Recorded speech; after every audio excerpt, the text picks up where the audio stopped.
Heck yeah. And get the new toy.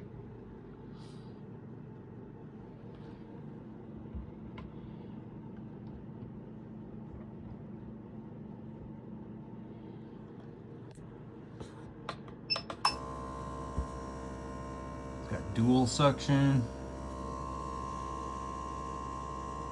Heats up to like 150 Celsius or something.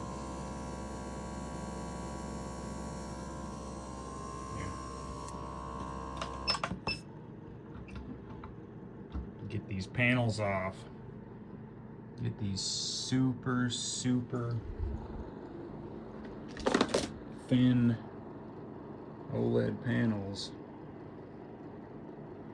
up and off these devices without breaking them.